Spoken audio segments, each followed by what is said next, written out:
চাচা আসসালামু আলাইকুম। কেমন চাচা আছেন? কেমন আছেন? ওয়ালাইকুম সালাম। বাস্তা তোমরা কেমন আছো? চাচা আইনে বলে আগে লাগালে গল্প সল্প জানুন লেগে আইনে দাঁড়াইছি গল্প শুনতাম। বাড়িতে ভাল লাগে না লেগাইছি গল্প বলতে। আয়ো বাতিজা, অত যেমন গল্প তো সেটাও তোমরা আমার ধরাই বউ। চাচা আইছি গল্পটা শুরু করুন। উন্না বাতিজা, ও গল্প শুরু করুন। তাহলে উন্ন বাতিজা, তাহলে শুরু করতেছি। আচ্ছা আজ ফুটবল খেলার কথা নাই তোমরা বুঝছো? আসলো গো আমরা হ্যাঁ নাম বলে দা বুঝছে একটা আতঙ্কের প্লেয়ার আসছে, সবাই খালি কিন্তু আতঙ্ক আতঙ্ক। আইসো আইসো আমরা খেলাম আতঙ্ক কইতাম না, আমরা খালি কইতাম কাইলা কাইলা। আসলো কাইলে লম্বা বেড়া না, ডান মুড়া ছাড়া খাওয়া, মাথা চুল নাই, সব দিসলো গো সব্য না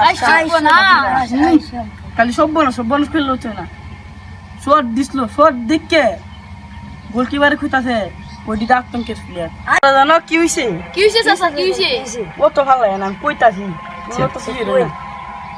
বেড়ার মাথাটা সেবা থুয়া বেড়া কালা বেড়া টুন্ডা চুডা মারছিল হেড, ও তো মাইন্সের ভিতরে মারছিল হেড, হেড দে বেড়ার মাথা ছড়াইছেন। আইসো না আইসব বনাস আমিও কই আইসব বনা, আমি তো কইতাম কেতের প্লেয়ার। পরে জানো কি হইনি বেড়া গুলে ইয়র প্লেয়ার গুরু মন হইতাছে না, আস্তে আস্তে তো মন এটা ক্লাবের প্লেয়ার। আমি খেলে তাই মাথা থাকতে বলিছি, আইসো আমি খালি কই আতঙ্কের প্লেয়ার, আতঙ্কের প্লেয়ার। অঙ্কার কই না কালা প্লেয়ার খাইলে কিছু খালি আতঙ্কের প্লেয়ার। আইসো বেটা ক্লাবের ফিলে যাই আগে যাইতাম না। না রে বাতি যারা আমরা অত তাড়ান থাকতাম না। আইসো দেখ করলো বল তোরা এইটাও নাই, তোরা বাতি জ্বালা গাছ দেখুন নাই, অন্য মানুষের মনে নাইলাম। আইসো না তোরা আমার নিজের মানুষ, তোরা নাই।